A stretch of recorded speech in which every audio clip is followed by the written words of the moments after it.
আজকে হচ্ছে আমাদের এক্সেলের ক্লাস নাম্বার 6 6 নাম্বার ক্লাস করতেছি এক্সেলের। আর আমাদের অফিস ম্যানেজমেন্ট কোর্সের ধারাবাহিক মাইক্রোসফট ওয়ার্ডের 10টা ক্লাসের পরে এটা হচ্ছে 16 নাম্বার ক্লাস। আমরা যদি ধারাবাহিক ক্লাসগুলো না দেখি তাহলে আমাদের জিনিসগুলো বুঝতে একটু কষ্ট হবে। এখন আমরা 6 নাম্বার ক্লাসে আজকে শিখব বিশাল একটা ডাটাবেস থেকে কীভাবে ডাটাগুলোকে ফিল্টারিং করে এবং সাবটোটাল বাইর করে। আমাদেরকে প্রথমে বুঝতে হবে সাবটোটাল জিনিসটা কি। আজকে ক্লাসের সবচেয়ে গুরুত্বপূর্ণ বিষয় হচ্ছে সাবটোটাল। সাবটোটাল হচ্ছে একটা কোম্পানিতে যখন একাধিক পজিশনের মধ্যে অনেক ক্যাটাগরির লোকজন থাকে, তাদের ক্যাটাগরি ওয়াইজ বেতনগুলোকে যদি আলাদা আলাদা করে যোগ করতে বলা হয় সেটাকে বলা হয় সাবটোটাল। এটা আমাদের ভাষায়। আর এখানে লেখা আছে একটা সাবটোটাল বলতে কি বোঝানো হয়, একটি কোম্পানির একই পজিশনের লোকদের বেতনকে আলাদাভাবে বের করাকে সাবটোটাল বলে। তো ওই কাজটা আমরা করব। ওই কাজটা করতে গেলে আনুষঙ্গিক আমাদেরকে আরও অনেকগুলো কাজ করতে হবে, ধারাবাহিকভাবে কিছু কাজ জানতে হবে। তো এখানে আমরা দেখতেছি একটা ডাটাবেস এরিয়া।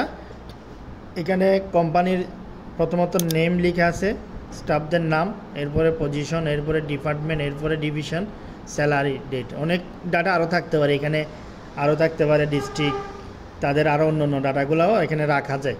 তো আমরা শর্টকাটভাবে এটা দিয়ে যদি জিনিসটা বুঝতে পারি, বাকি যা যা থাকুক না এখানে সবগুলো আমরা বুঝতে পারব।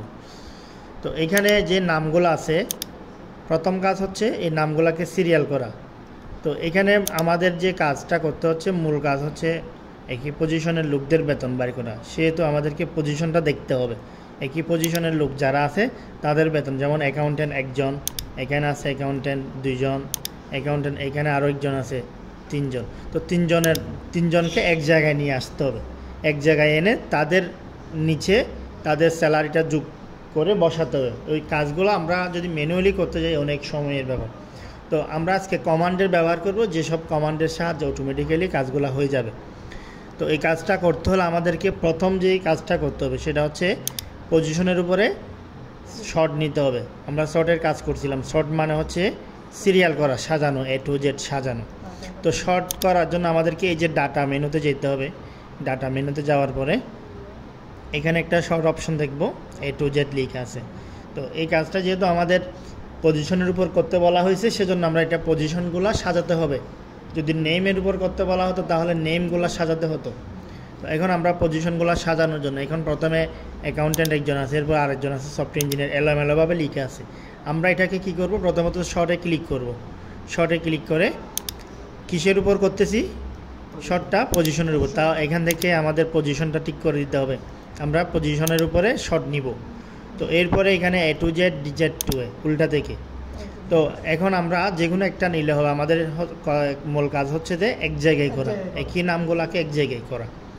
তো আমরা A to Z করলাম, করে আমরা এখান থেকে ওকে দিলাম। এখন দেখা যাচ্ছে এই যে অ্যাকাউন্টেন্ট তিনজন এক জায়গায় চলে আসছে, এই তিনজন এক জায়গায়। এভাবে ওই পদ্ধতি যদি আরও অনেকগুলা লোকজন থাকতো, সবারগুলো এভাবে সিরিয়ালি একটা জায়গায় চলে আসতো। একটা কোম্পানিতে যতগুলা লোক থাকে, senior officer, junior officer, electrician, technician যা যা আছে সবগুলো এভাবে সিরিয়াল অনুযায়ী একটার পর একটা একই ক্যাটাগরিতে একাধিকজন যদি থাকে চলে আসবে। এরপরের কাজ হচ্ছে এই যে তিনজনের ডাটাগুলা, তিনজন এখানে আছে একই ক্যাটাগরিতে, তিনজনের বেতন বাবদ আমাদের কত খরচ হচ্ছে সেটা হচ্ছে তাদের নিচে যোগ করে লেখা। এই যে এরা তিনজন, এরা একই পদে আছে, এদের ডাটাগুলোকে যোগ করে নিচে লিখতে হবে। তো এটা যদি আমরা ম্যানুয়ালি করতে যাই তাহলে আমাদেরকে এখানে একটা গড় নিতে হবে। তো আমরা এখানে সব কাজ করব কিভাবে, কমান্ডের সাহায্যে। তো গড় নিয়ে যদি করি এটা ঝামেলা না। যেমন এটার নিচে যদি একটা গড় নিতে হয়, আমরা এখানে মাউসের এটাকে ক্লিক করে ইনসার্ট করতে হবে, নতুনভাবে একটা গড় করে এখানে এগুলাকে যোগ করতে হবে তিনটা। তো একটা এই কাজগুলো এইভাবে করলে আমাদের ম্যানুয়ালি করলে অনেক সময়ের ব্যাপার। ওই কাজটাকে আমরা কমান্ডের সাহায্যে করতেছি, সেজন্য এই যে গড়গুলা কেটে দিচ্ছি আমি, ডিলিট। তো এর পরবর্তী কাজ হচ্ছে আমরা ডাটা থেকে সাবটোটালে যাব। ডাটা থেকে আমরা সাবটোটালে যাব। সাবটোটালের কাজ হচ্ছে যে ওই যে আমরা যে কমান্ডগুলো দেবো বলছিলাম সেই কমান্ডগুলো। তো আমরা যদি এখানে রেখে সাবটোটালে ক্লিক করি, কমান্ডটা নিবে না, এখানে কোনো কিছু আসতেছে না। তাহলে আমাদের সিলেকশনটা মানে আমাদের কার্সরটা এই কাজের এরিয়ার মধ্যে থাকতে হবে, মানে এই এরিয়াটার মধ্যেই রাখতে হবে। তো এখানে আমি যে কোনো একটা জায়গায় রাখলাম, এরপরে সাবটোটালে ক্লিক করলাম। এই যে সাবটোটালের যে বক্সটা আছে এখানে আমাদেরকে সঠিক কমান্ডটা করতে হবে। প্রথমত আছে ডাটাবেস, মানে প্রথমে যে নামটা আছে ওইটা, এরপরে নেম, পজিশন, এভাবে সিরিয়ালি দেওয়া আছে। তো আমরা এই যে সাবটোটালটা বাইর করতেছি পজিশনের উপর, তাহলে আমরা এখানে কি দিব, এখানে পজিশন সিলেক্ট করে দিতে হবে। পজিশনটা আমরা প্রথমে সিলেক্ট করে দিলাম। এরপরে হচ্ছে আমরা ইউজ ফাংশন, মানে কোন ফর্মুলা ব্যবহার করব, এখানে যোগ বিয়োগ করব নাকি গুণ করব, ভাগ করব, সেই বিষয়টা। তো আমরা এখানে যদি ক্লিক করি এই যে চিহ্নের মধ্যে, তখন অনেকগুলো ফাংশন দেখাবে। এখানে প্রথমে ক্লিক আছে সাম, এরপরে কাউন্ট।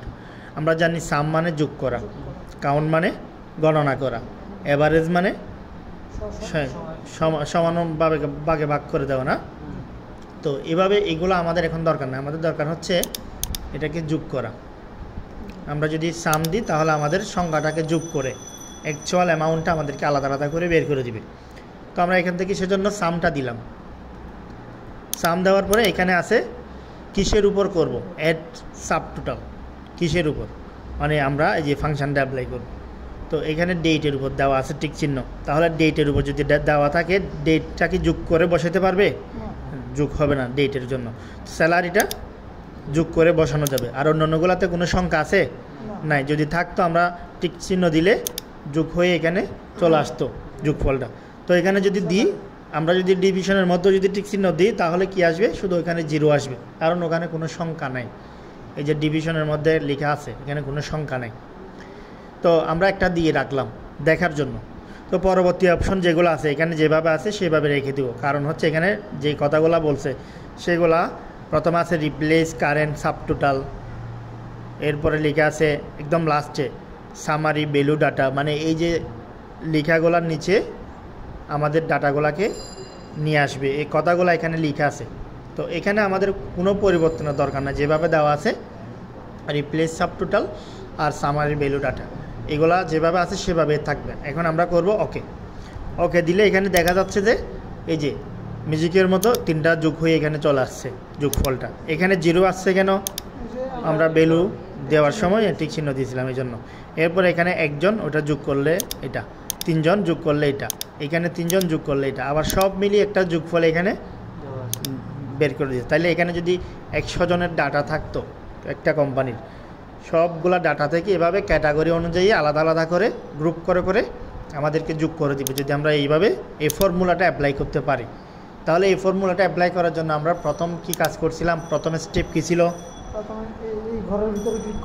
প্রথমে স্টেপ ছিল ঘরের ভিতরে ক্লিক করে না, আমাদেরকে এটা সাজাতে হবে না। এই জিনিসগুলো যদি আমরা না সাজাই একটার নিচে একটা, প্রথমে কি ফিল্টারিং করা, এই যে এখান থেকে শর্ট করা, হ্যাঁ শর্টের মাধ্যমে সিরিয়াল করা। এরপরে আমরা সাবটোটালে এসে যে কমান্ডগুলো চাইছি সেগুলো দিছি। কমান্ডগুলো আমরা চেঞ্জ করে দেখতে পারি, যেমন সাম মানে হচ্ছে যোগ করা। আমরা যদি এখানে কাউন্ট দিই, কাউন্ট মানে কি গণনা করা, তাহলে আমাদেরকে গুণে দেখাবে যে ওই পজিশনে কয়জন আছে, ওই পজিশনে যে 3, এখানে লেখা আছে 3, মানে সব মিলিয়ে কত 10 জনের স্টাফ এখানে আছে। তো এই যে এখানে যে কমান্ডটা আমরা দিব সেই কমান্ডটা আমাদেরকে বের করে দিবে। তাহলে ডাটাবেস থেকে এভাবে আমাদেরকে ডাটাগুলোকে বের করতে হয়। তো এরপরে আমরা যদি এটাকে চাই আরেকটু ফিল্টারিং করব, ফিল্টারিং মানে ছাঁকনি দিয়ে আলাদা করা। যেমন আমরা আমাদের বাসায় যেটা বুঝি ফিল্টার মানে ছাঁকনি, যেমন আমরা পানির বোতল যখন ফিল্টারিং করি ওখানে কি ময়লাগুলো আলাদা করে পরিষ্কার পানিগুলো আলাদা করে ফেলি। তো সেম এখানে যদি আমরা এই অনেকগুলো ডাটা থেকে আমাকে যদি বলা হয় শুধুমাত্র টেকনিশিয়ান কারা আছে তাদের ডাটাগুলো আলাদা করতে হবে। এখন আমরা এখানে ফিল্টারে ক্লিক করব। এই যে ফিল্টার ক্লিক করলে ফিল্টার একটা অন হচ্ছে না, একবার দিলে অন হয় আরেকবার দিলে অফ হয় প্রত্যেকটা ফিল্ডে। তো আমরা পজিশনের ক্লিক করলাম, এটা প্রত্যেকটা কিছুর উপর করা যাবে। তো এখান থেকে সিলেক্ট অল করা আছে, বর্তমানে সবগুলাই হাইলাইট। আমরা চাচ্ছি শুধু টেকনিশিয়ানদেরকে আলাদা করে প্রিন্ট করব। ওকে, শুধু এখানে টেকনিশিয়ানগুলো দেখা যাচ্ছে, বাকি যে ডাটাগুলো আছে সেগুলো হাইট হয়ে গেছে। এটা আমরা বুঝছি তো না। সেমভাবে আবার যদি সবগুলো আনতে হয় আমরা এখান থেকে সিলেক্ট অল দিব। ওকে, তো এভাবে আমরা যে কোনো কিছুর উপরে ডাটাগুলো ফিল্টারিং করতে পারি। যে সিলেক্ট অল তুলে দিলাম, এখান থেকে আমি শুধুমাত্র মুন্না, এই যে মানিক, এই দুজনের ডাটাগুলো দেখব, তারা কে কোন পদে আছে। এই যে মুন্না মানিক একজন অ্যাকাউন্টেন্ট একজন টেকনিশিয়ান আলাদা করে দেখাচ্ছে। তো ফিল্টারটা অফ করে দিলে চলে যাবে, এটা শুধুমাত্র দেখার জন্য, আলাদা করে দেখার জন্য। তো আমাদের মূল কাজ ছিল যে সাবটোটাল বাইর করা। এখন সাবটোটাল বাইর করে এইভাবে আমাদেরকে রেখে দিলে হবে না, এটা আমাদেরকে সাময়িকভাবে করতে হয়। আবার করা শেষ হলে ডাটাগুলা একদম প্রাথমিক যেভাবে ছিল ওইভাবে নিয়ে যেতে হবে। তো ওইভাবে নিয়ে যাওয়ার জন্য আমরা সাবটোটালে ক্লিক করব, করে এখান থেকে রিমুভ অল, এই যে দেখা যাচ্ছে তো না, রিমুভ অলে ক্লিক করলে আমার ডাটাগুলো প্রাথমিক অবস্থায় যেরকম ছিল ওইরকম হয়ে গেছে। তো এইভাবে আমরা অনেকগুলো ডাটা থেকে এই যে ডাটাগুলোকে সাবটোটাল করে বের করব। তো এই ক্লাসের সাথে আরও সম্পৃক্ত আছে কি কি আছে আমরা একটু দেখে নিই। হাউ টু ইনসার্ট ওয়ার্কশিট, নতুন একটা ওয়ার্কশিট নেওয়া, নতুন ওয়ার্কশিট নেওয়া। আমি যদি সম্পূর্ণ নতুনভাবে একটা আগে ফাইল নিয়ে নিই, নতুন একটা বুক আমি নিয়ে নিই, নিউ থেকে এখানে 3টা ওয়ার্কশিট দেওয়া থাকে। আমার যদি আরও প্রয়োজন হয় আমরা এখান থেকে নিতে পারি না, এগুলাকে বলে ওয়ার্কশিট। এটাকে বোঝানো হচ্ছে নতুন শিট নেওয়া। এগুলো তো আমরা করছি না, হ্যাঁ ওটা খালি থাকবে, আমরা এইভাবে এই ফরম্যাটটা ধরে নিব। ওইটা না লিখলেও চলবে, ওইটা না লিখলেও আমাদের ডাটার কাজগুলো হয়ে যাবে না। ওটা যদি নাও লিখি আমাদের কাজগুলো হয়ে যাবে, ডাটাবেসটার দরকার নেই। তো এটা এমনি দেওয়া আছে বিধায় আমরা লিখছি। তো এরপরে এটার সাথে আরও কী কী আছে, ডাটা শর্ট করা, এগুলো আমরা করছি। এরপরে হচ্ছে how to setting header footer. Header ফুটার নিয়ে আমরা মাইক্রোসফট ওয়ার্ডে অনেক ভালোভাবে করছিলাম বিষয়টা। তো হেডার ফুটারটা এখানেও প্রয়োজন হতে পারে, যেমন আমার কোম্পানির ডাটাগুলো আমি এখানে কাজ করতেছি। তো প্রত্যেকটা পেজের উপর একটা লেখা লিখবো যেটা অটোমেটিক্যালি প্রত্যেক পেজে চলে আসবে। তখন এটা নেওয়ার জন্য আমাদেরকে ইনসার্ট মেনু থেকে হেডার ফুটার অপশনটা এখান থেকে খুঁজে নিতে হবে। কোন জায়গায় আছে, এই যে হেডার অ্যান্ড ফুটার, এখানে ক্লিক দেওয়া মাত্র এই যে পেজগুলো আলাদা আলাদা দেখা যাচ্ছে। এই যে এখানে আমরা যা কিছু লিখে দিব সেটা আমাদের হেডার মানে হেডিং, প্রত্যেকটা পেজের মধ্যে। আমি যখন এই পেজে আসি, এই পেজে যখন যাব এই পেজে দেখা যাবে, নিচের পেজে যখন যাব এই পেজে দেখা যাবে। তো হেডার ফুটার হচ্ছে কোম্পানির নামটা বা কোম্পানির লোগো থাকলে সেগুলো আমরা এখানে এনে বসে দিব, প্রত্যেকটা পেজ অটোমেটিক্যালি এটা এখানে চলে আসবে। এগুলো আমরা জানি না, মাইক্রোসফট ওয়ার্ড যদি আমরা ভালোভাবে করে থাকি, এই যে এখানে যতগুলো কাজ আছে এগুলো আমরা সবগুলোই পারবো। রো কলাম ইনসার্ট করা, ডিলিট করা, এগুলো আমরা পারি। বিগত ক্লাসগুলোতে আমরা বেশ কয়েকবার করছি এই কাজগুলো। তো আজকের ক্লাসগুলোতেও এখানে দেওয়া আছে এগুলা। How to create word art, picture নিয়ে আসা।